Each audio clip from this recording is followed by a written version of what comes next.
हाँ, welcome back to new video. आज हम और एक नई वीडियो लेकर के आ रहे हैं। हमें नहीं समझ आ रहा था पिछले एक हफ्ते से किस चीज पे बात करें, क्योंकि सब कुछ तो ट्रम्प भाई साहब कर दे रहे थे। 10 पॉइंट पीस प्लान था जिसके ऊपर वो इमेज यहाँ लगा देंगे भाई साहब ऊपर में। सो बेसिकली इसका मतलब ये है 10 पॉइंट पे ईरान और अमेरिका समझौता पे आए थे पाकिस्तान के अंदर। अब ये सुनने में आ रहा है 10 में से एक जो पॉइंट था लेबनान वाला, वो अमेरिका और इसराइल बोल रहे हैं हमारा कभी समझौता हुआ ही नहीं था उस पॉइंट के ऊपर। उसका पॉइंट का मतलब क्या है कि हम ईरान में सीज फायर कर रहे हैं, बट जो लेबनान जो इसराइल लेकिन के एक ऊपर है। मिनट, मैं तो बोलना चाहूंगा, पहले ट्रम्प भाई साहब के लिए दो शब्द बोले तो सीधा वीडियो में पूछ जाएंगे ये लोग भी ऐसे। क्या फर्क पड़ रहा है आपको लेबनान से? कमेंट में डाल के बताओ। मुझे तो लग रहा है गॉसिप के लिए बैठते हैं हम सब अब। यस।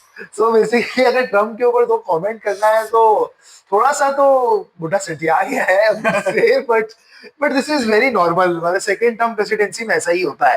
लाइक कुछ बहुत स्पेशल नहीं। आप ओबामा का भी देखिए, वो थोड़ा कम सटियाया था। उसके पहले अगर आप देखेंगे तो बुश के टाइम, क्लिंटन, सेकेंड प्रेसिडेंसी में आदमी अमेरिका का जो राष्ट्रपति है वो थोड़ा क्रेजी क्रेजी करता ही है। मैं बस बोलना चाहूंगा, ट्रम्प फर्स्ट में भी क्रेजी क्रेजी ही कर रहा था। वो इन्वेड नहीं कर रहा था। फिनोमिना अलग है भाई का। भाई नॉर्थ कोरिया के साथ डील करने चले गए थे फर्स्ट प्रेसिडेंसी में, तो हम भाई ने ब्रदर बना लिया किम जोंग उन को। जो इंसान किम जोंग उन को ब्रदर बना सकता है, हम फिर उस इंसान के ऊपर कमेंट कर ही नहीं सकते लाइफ में। Yes. वो कॉम्प्रिहेंशन के बाहर है।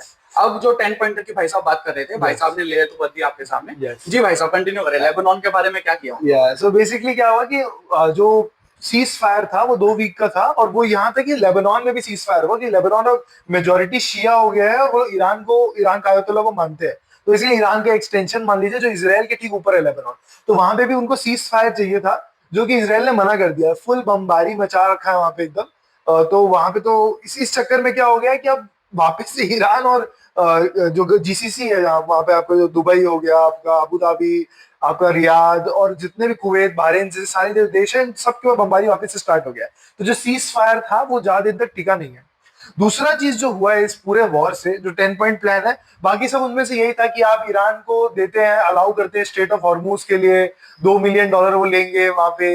हर हर बैरल ऑफ ऑयल, जो बेसिकली जो बैरल ऑफ ऑयल आप ट्रांसपोर्ट करते हैं उस पर $1 आप इंश्योरेंस की तरह देंगे ईरान को। आपने टेक्निकली, अमेरिका ने एक खुले हुए सी पैसेज को एक टोल बूथ बना के ईरान को सौंप दिया है। जो मैं बस एक माइनर करेक्शन करना चाहूंगा, इंश्योरेंस की तरह आप ईरान के नहीं दे रहे, पैसेज फीस की तरह आप दे रहे हो कि भाई साहब निकलने दो।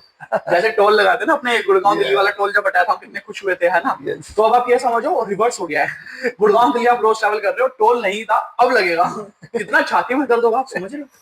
ग्लोबल इकोनॉमीज कैसे रोएंगी। लेकिन ठीक है, बट अब प्रॉब्लम क्या, रोएंगी या जो भी होगा वो थोड़ा लॉन्ग टर्म इफेक्ट है। शॉर्ट टर्म में एटलीस्ट बहुत रिलीफ है सबको कि $1 के चक्कर में उनका तेल तो निकल जा रहा है। ये एक मेजर पॉइंट है। दूसरा ये है 6 बिलियन या 7 बिलियन का सालाना रेवेन्यू ईरान सिर्फ इस टोल बूथ से इकट्ठा करेगा। मेरे को लग रहा है ज्यादा ही कर लेगा बाद में। ना, हाँ मतलब अगर आप देखिए बढ़ते बढ़ते तो डिमांड बढ़ते चली जाएगी। इवेंचुअली अगर हम लोग बढ़ा देते हैं कि $1 पर बैरल नहीं, हम तो 2 लेंगे जी, तो मतलब कोई ज्यादा कुछ बोल नहीं पाएगा उसके अंदर। हाँ। उसमें ये भी चीज है, ओमान के साथ भी एक डील हुआ है क्योंकि ओमान इस तरफ बैठता है हॉर्मूज के, कि ओमान को भी कुछ रेवेन्यू शेयर किया जाएगा। तो अब सडनली क्या हो गया, जो इंटरेस्ट है सबका वो टोल बूथ के ऊपर आ गया है कि हम भी टोलिंग करेंगे। तो टोल का जो काम है वो होता बेस्ट है, भाई साहब बता पाएंगे एक्सपीरियंस से। बट जो भी है कि ये कहने का मतलब ये है कि ये जो प्रॉब्लम है दिस सीम्स टू एस्केलेट यहाँ से। ये कम नहीं होने वाला है क्योंकि अब सब पे इंसेंटिव है कि आप रहने दें इसे। अमेरिका का इंसेंटिव है कि ये जब तक रेजिम गिरे नहीं वो मारता रहे, जब तक नवंबर नहीं है। नवंबर में उनको रोकना पड़ेगा क्योंकि फिर मिड टर्म्स आने वाले हैं, तो फिर तो इलेक्शन के टाइम पे थोड़ा रोकना पड़ेगा ही, अगर हार गया तो उसके बाद तो। तब तक ईरान का इंसेंटिव ये है कि वो रुके नहीं, क्योंकि वो रुक गया तो ऐसा लगेगा कि वो हार गया। तो जो सबका इंसेंटिव है, परवर्स इंसेंटिव है, वो इसके है कि ये वॉर चलता रहे। तो आने वाले टाइम में ये वॉर चलेगा ही। भाई साहब क्या राय है आपकी इसके ऊपर? मुझे लग रहा है कि वॉर कंट्रोल हो जाएगी। अच्छा। ठीक है, क्योंकि ट्रेड इंसेंटिव जैसे प्ले में आते हैं ना, तो ट्रेड इंसेंटिव कभी भी वॉर के साथ अलाइन नहीं करते। यस। अब अमेरिका और बाकी सबका अगर आप देखो तो सबके सब ट्रेड की तरफ जा रहे हैं वापस। टोलिंग द पैसेज इज की ट्रेड मूव, कि भाई तुमको ट्रेड करना है तो हमारे यहाँ से जा रहे हो, हमें पैसे देके जाओ। कैपिटलिज्म आ गया पिक्चर में वापस। अब आइडियलिस्टिक और वो सब चीजें हट गई हैं। ईरान ने मांगे हैं पैसे, पैसों में अगर बात खत्म हो रही है तो भाई बड़े बुढ़े कह के गए हैं खत्म करके निकलो। ठीक है, तो बड़े बुढ़ों की कही हुई बातें तो देखो हम बोलना चाहेंगे कि हो ही जाती हैं थोड़ी बहुत सही। तो मेरे को लग रहा है बहुत ज्यादा दिन चलेगी अगर ये लोग नहीं माने और ये लोग लड़ाई करते रहे।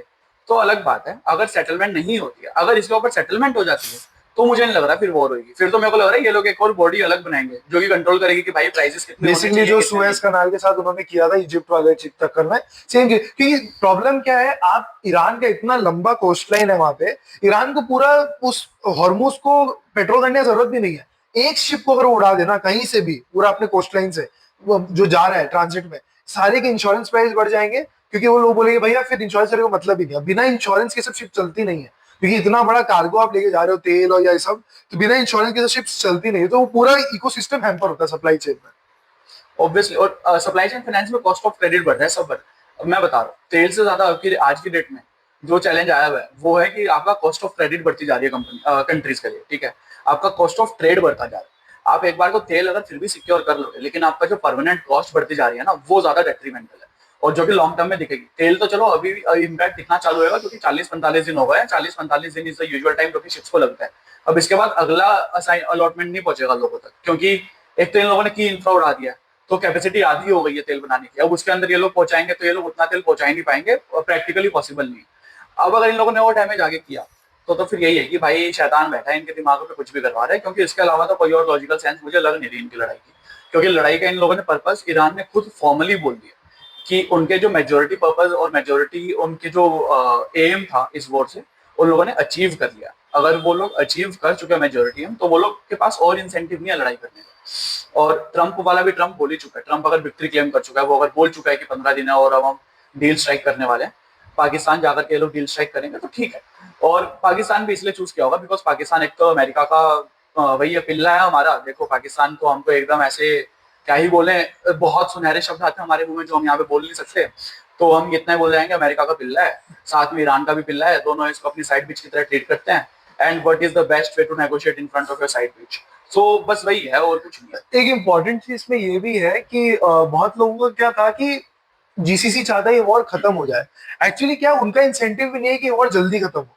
उसका रीजन ये है कि अगर एकदम से खत्म हो जाए और बाद में वापस रिज्यूम हो जाए, तो उनका जो सेफ हेवन वाला लॉजिक है, जो अबू धाबी दुबई वैसे यूएई का था, रियाद भी वही टूरिज्म पे बिल्ड करना चाह रहा था, वो चीज जो है वो लॉन्ग टर्म सिक्योरिटी के लिए उनको हेल्प नहीं करता है। सो और जो तेल का जहां तक बात है, रियाद बेसिकली सऊदी अरेबिया के पास ईस्ट वेस्ट एक पाइपलाइन है, तो ऑलरेडी अपना 70% तेल तो निकाल दे रहा है अपने यहाँ से, जो हॉर्मुज से जाता है वो उस तरफ से लेके चला जा रहा है।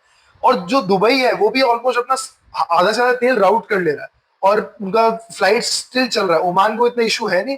बहरीन, कुवैत और कतर, इनके पास बहुत पैसा है। ये लोग आने वाला 50-60 साल आराम जी सकते हैं विदाउट तेल निकाले भी, इनके इतना पैसा है।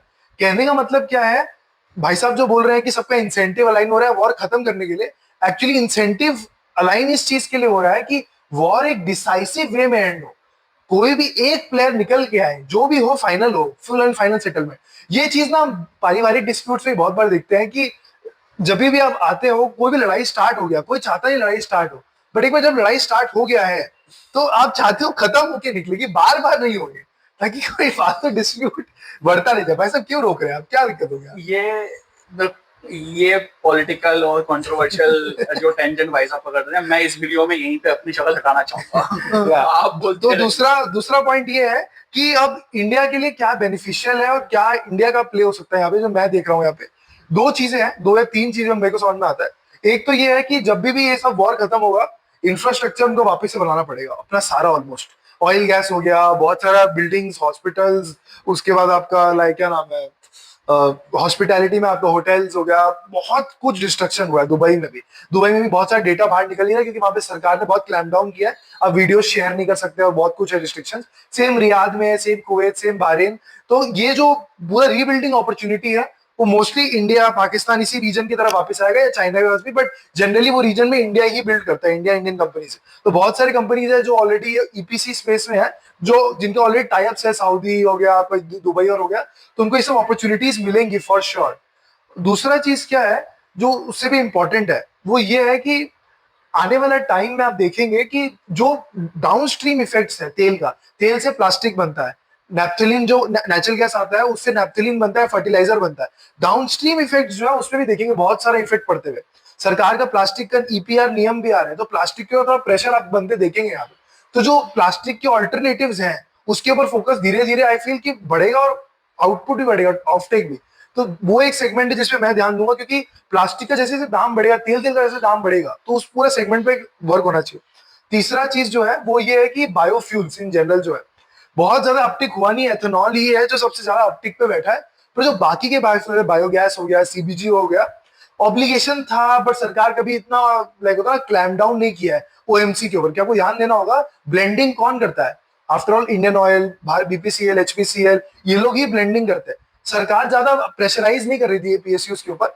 आई एम एक्सपेक्टिंग ये जो प्रेशर है थोड़ा बिल्डअप होगा, और अब ये थोड़ा बायोगैस के ऊपर फोकस करें, क्योंकि बहुत सारे इश्यूज है, फीड स्टॉक है, बहुत कुछ है लोकल लेवल पे भी। तो ये सब सब जो 3 सेगमेंट्स है मेरे हिसाब से, वो काफी आगे आगे, एटलीस्ट मेरे को लगता है कि फोकस होगा इंडिया के ऊपर इस चीज पे। भाई साहब आपको राइस पे मेरा एक और मेरे को लग रहा है जिसके अंदर बढ़िया इम्पैक्ट आएगा, वो ये है कि ट्रेड के अंदर इंडिया को फायदा मिल सकता है, बिकॉज इंडिया के रिलेशंस को अगर लेवरेज करके ये लोग जाएंगे तो हो सकता है Indian ships can enjoy some amount of insurance arbitrage, जो कि उनकी शिप्स को थोड़ा सा सस्ता मिल सकता है, बिकॉज उनके शिप्स के ऊपर अटैक्स अभी तक हुए नहीं है वॉर में, प्लस वो काफी बढ़िया से मेंटेन किया। तो वहां पे एक बढ़िया चीज निकल के आ सकती है। Yes. किसी को अगर एक्सपोर्ट इंपोर्ट करना है वो वाया इंडिया के थ्रू करवा देगा कि Yes. इंडिया के पोर्ट्स को लेवरेज कर लो। Yes, yes. तो हमारी पोर्ट इकोनॉमी जो है वो थोड़ी सी और डेवलप हो सकती है। सिर्फ पोर्ट इकोनॉमी भी नहीं, हमारे पास अब 8 एलएनजी टर्मिनल्स आ रहे हैं, एलएनजी टर्मिनल, एलपीजी नहीं, एलएनजी टर्मिनल्स। तो वो एक बहुत ही फोरसाइटेड मूव था इस गवर्नमेंट का कि उन्होंने भाई डेवलप करने दिया। सिर्फ पब्लिक पीएसयूज नहीं कर रहे, प्राइवेट प्लेयर्स भी कर रहे हैं। That is very good sign, क्योंकि आने वाले टाइम में हमारे को भी ये सब गैसेस और रिक्वायरमेंट होगा। कितना भी बना लो घर पे,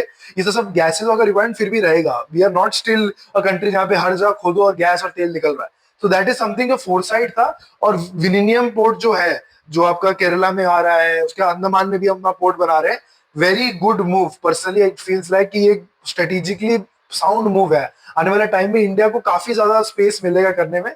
और इंडिया, एक इंपॉर्टेंट चीज ये भी है, इंडिया का जो नेवी है वो इस रीजन में और भी ज्यादा एक्टिव होगा। अपने लिए तो एक्टिव था ही, whatever be the outcome, ये जो वॉर का निकलेगा, India will be important player, क्योंकि और कोई ब्लू नेवी नहीं है जो इतना इस स्केल पे है इस रीजन के अंदर में। और दूसरा लेवरेज एक ये भी मिलेगा ना, अब इंडिया है ना बहुत कंफर्टेबली अपनी नेवी को और ज्यादा बिल्ड करना चाहता है। एयर कैरियर्स और ले सकते हैं और ज्यादा मैन्युफैक्चरिंग कर सकते हैं। 2 नए एयर कैरियर ऑलरेडी वो है, क्या बोलते हैं इसको, कंसाइनमेंट क्या बोलते हैं, जो एग्जामिशन। और क्योंकि चाइना के अगेंस्ट हमारे पास है ना वो चीज करते हुए ना थोड़ा सा बैकलैश, तो देखो ग्लोबल इकोनॉमी कर देते हैं कि एकदम से इतना क्यों रैंप अप करें। बट अब तो सारा इंसेंटिव है। आई थिंक इंडिया को तो फुल क्लैम डाउन करना चाहिए इसके ऊपर कि भाई बना दो, नेवी को थोड़ा एम्पावर करो, थोड़ा और नेवी के भरोसे फिर एयरफोर्स को तुम एम्पावर कर सकते हो। एयर कैरियर्स बढ़ेंगे तो वहां पे तुमको जरूरत पड़ेगी तो तुम आपके रफाल भी आने वाले 2-4 सालों में आना स्टार्ट हो जाएंगी ट्रांचेस के अंदर। तो बेसिकली पॉइंट बीइंग कि अब हम लोग हर एक देश वापस से रीमिलिटराइज हो रहा है। अगर आपने ध्यान नहीं दिया भाई साहब, तो अभी जर्मनी की न्यूज आई थी कि उन्होंने बोला है कि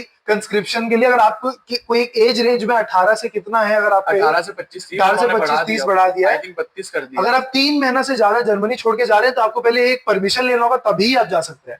दैट जस्ट शोज कि उनको भी समझ में आ रहा है कि ये दुनिया किस तरफ जा रहा है। ये धीरे धीरे एस्केलेशन लैडर में सब लोग चढ़ रहे हैं बेसिकली। ये बस बढ़िया है इंडिया में ये वाले नियम नहीं है अभी कि हाँ मैंडेटरी मिलिट्री के लिए आपको करना पड़ेगा मिलिट्री सर्विस वगैरह। वरना भाई साहब देखो, अगर बीटीएस जा सकता है तो हम तो जा ही सकते हैं, है ना। और जो भी बीटीएस फैंस हैं वापिस आ गए हैं, वो लोग नए वाली एल्बम का फीडबैक नीचे बता दिया जाए, बीटीएस आर्मी को यहाँ पे इकट्ठा कर दिया जाए। यही तरीकों से हमारे पास लाइक सब्सक्राइब आएंगे। मुझे तो लग रहा है यही